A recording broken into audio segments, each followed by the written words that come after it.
इस महिला को मकड़ी के जीन्स का इंजेक्शन दिया जाता है, जिससे थोड़ी देर बाद ही उसका चेहरा विकृत होकर सूजने लगा था। उसकी आंखें मकड़ी जैसे हो चुकी थी। इंजेक्शन का असर काफी तेजी से हो रहा था और अचानक उसका चेहरा धीरे धीरे वापस ठीक होने लगता है। प्रयोग को असफल होता देख वैज्ञानिक दवा की मात्रा बढ़ाकर जीन्स को वापस महिला के शरीर में डालते हैं। प्रयोग सफल हो सके, इसके लिए वैज्ञानिक इस बार एक गुप्त योजना अपनाते हैं। उन्होंने एक कांच के आवरण से महिला के हाथ को ढक दिया था और जैसे ही नोजल खोला जाता है तभी एक विशाल काली मकड़ी पाइप पर रेंगती हुई महिला के हाथ पर आ जाती है, जिससे महिला घबरा गई थी। मकड़ी उसके हाथ के चारों तरफ रेंगने लगती है और काट लेती है। डर के मारे महिला कांपती हुई फड़फड़ा रही थी, लेकिन वैज्ञानिक को इससे ज्यादा कुछ प्रभाव इस महिला पर देखने को नहीं मिल रहा था, इसलिए वो मकड़ी को वापस खींच लेते हैं। लेकिन वैज्ञानिक ने अभी हार नहीं मानी थी। वो महिला को एक कुर्सी पर बैठाकर उसके हाथ पैरों को लॉक कर देते हैं और उसके पूरे सिर पर पारदर्शी कांच का हेलमेट डाल देते हैं और दोनों तरफ से हेलमेट को अच्छी तरह से बंद कर देते हैं। फिर वैज्ञानिक हेलमेट पर एक पाइप लगाता है और पाइप के दूसरे मुंह पर एक ऐसा बॉक्स जोड़ते हैं जिसके अंदर से छोटी लाल जहरीले मकड़ियां निकलने लगी थी। इस बार मकड़ियों की संख्या बहुत ज्यादा थी। सारी मकड़ियां महिला के चेहरे पर फैलने लगी थी।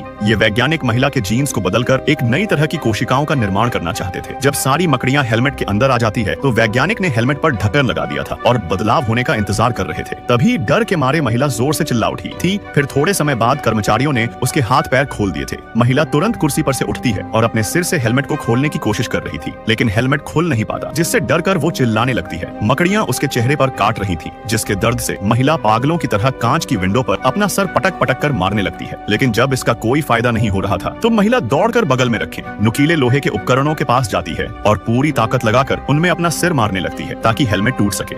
लेकिन हेलमेट बहुत ज्यादा मजबूत था, वो जितना चाहे जोर लगा ले, हेलमेट पर एक खरोंच तक नहीं आ रही थी। तभी अचानक महिला एकदम से शांत हो जाती है और अगले ही पल उसका चेहरा धीरे धीरे टेढ़ा मेढ़ा हो रहा था, जिसे देख वैज्ञानिक खुश होने लगे थे क्योंकि उनका प्रयोग सफल हो रहा था। देखते ही देखते महिला का चेहरा इतना ज्यादा बड़ा हो जाता है कि दबाव से हेलमेट ही टूट गया था। मकड़ियों ने महिला के जीन्स को बदलकर रख दिया था। तभी थोड़ी देर बाद महिला का चेहरा वापस से धीरे धीरे नॉर्मल होने लगता है। महिला के पास अब मकड़ियों की ताकत आ चुकी थी, जिससे अब वो मकड़ियों को कंट्रोल भी कर सकती